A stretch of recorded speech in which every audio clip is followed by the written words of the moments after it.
Sabe o que tu é? Eu falo pra você o que você é. Você é um folgado, você é uma víbora, você é pilantra, todo bonito, relaxado, gostosão, tudo às minhas custas. Ah, Brasil, calma, que braveza é essa contra a pobrezinha da Suíça? Tu sabia, não sabia, França? Você tem cara que sabia, você é pilantra também. Mas sabia do quê?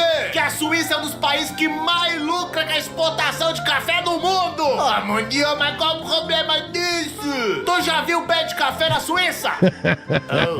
Só bem, gostei. Já viu o pé de café na Suíça? Gostei. Vamos lá. Eu tô assistindo aqui com você porque eu não conhecia. Vamos ver qual é que é. Depois a gente comenta um pouco. Filho do Maquenga aí compra todo o meu café cru a preço de banana pra depois torrar e vender a preço de um rim. Ah, mas é um café muito gostoso, não é? Mas você gostou, mas pelo amor de Deus, é claro que é gostoso, é meu café. Pô, sacanagem, eu tenho que pagar caro por um café que eu mesmo plantei. A mim você passa louco. Mas isso aí, galera, porque de uma maneira muito bem humorada aqui, esse camarada aqui tá expondo algo que eu insisto aqui no canal, que é a dialética da dependência, entende? Os liberais acham que a gente tem que aproveitar nossas vantagens comparativas. Então, se a gente tem mais facilidade para exportar o grão não beneficiado do café, é isso que a gente deve fazer, deve aumentar a produtividade desse grão, não é isso? E que isso resolveria os nossos problemas de falta de desenvolvimento econômico. E isso é falso, gente. E o exemplo que muito bem dá o exemplo aqui o Pedro Daher, é isso, né? De maneira bem humorada, inclusive, mostra isso que a gente fala. Olha, não é assim que funciona. Porque quando você analisa a pauta de exportações de um país, você consegue ter um vislumbre bastante bom, né, do nível de sofisticação, né, da produção do país. Então, quando a gente exporta milho, né, soja, minério de ferro, petróleo, o café sem ser beneficiado, a gente acaba depois tendo que comprar aquilo que foi beneficiado a partir dessas matérias-primas. Sabe? Então a gente vai comprar ração, a gente vai comprar inclusive o próprio café depois, um café solúvel, por exemplo, uma coisa do tipo, que pode vir do país que beneficia isso. Então, uma das questões basilares, tá, da teoria marxista da dependência é o seguinte: na economia capitalista, necessariamente, nós vamos ter diferentes níveis de produtividade, tá? Tendencialmente, os capitais mais produtivos são aqueles que aumentam na composição orgânica do capital a participação, tá, do capital constante, diminuindo a proporção na composição orgânica do capital variável. Isso pode parecer algo difícil de entender, mas na verdade é muito simples e é inclusive intuitivo. Com o desenvolvimento da economia capitalista, tendencialmente os capitalistas vão mecanizando a sua produção para aumentar a produtividade. Então vão substituindo o trabalho humano pelo trabalho das máquinas mais produtivas. Só que tem um porém nisso tudo. Só o que reproduz o valor na economia capitalista é a força de trabalho, ou seja, é o capital variável, não o capital constante. O que é a composição orgânica do capital?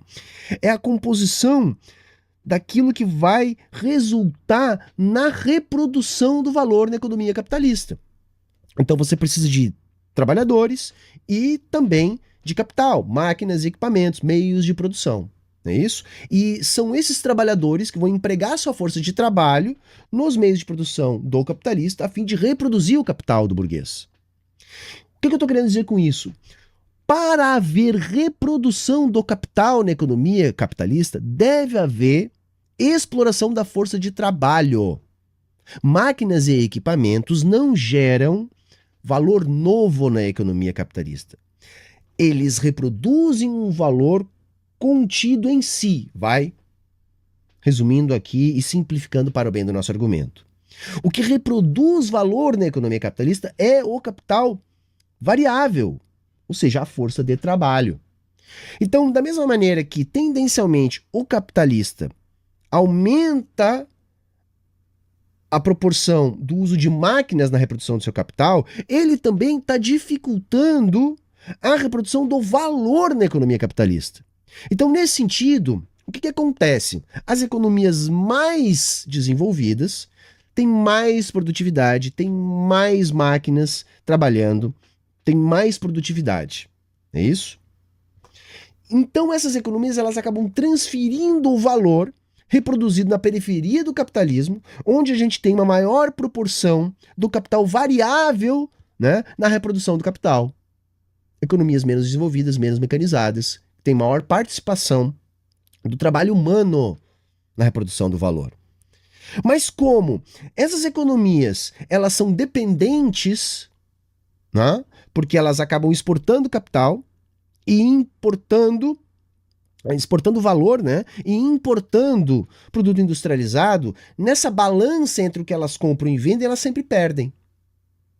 Então há uma transferência estrutural da riqueza dos países pobres para os ricos. Porque o país pobre produz o grão bruto, é o Brasil. O país rico beneficia o grão. E depois vende o café beneficiado para o Brasil, é a Suíça. Veja, não é só através da relação desigual da balança comercial que há essa transferência estrutural da riqueza. Não só assim. A simples inserção de uma economia periférico-dependente na lógica do capital global já produz essa distorção. Entende? Então isso vai ser transferido, no sentido desse valor do país pobre para o rico, seja na desigualdade entre o que o país importa e o que exporta, seja pagando royalties, seja pagando juros de dívidas. Então, há uma necessidade dos países ricos em manter os países pobres com uma estrutura produtiva muito mais simples. Então, quando eu falo para vocês aqui, olha, há um esforço imperialista de manter a divisão internacional do trabalho, de manter o Brasil como um país produtor de soja, produtor de proteína animal, sabe, exportador de petróleo, enquanto que compra gasolina, entende? Então nós não vamos ter refinaria aqui, não precisa, a gente está vendendo petróleo. Então a gente vende o petróleo, isso vai ser refinado num país mais rico e a gente vai comprar, não é isso? O petróleo beneficiado, a gasolina, enfim, e os outros derivados. Então é isso que o nosso vídeo aqui está expondo de maneira muito leve, né, engraçada, mas eficiente.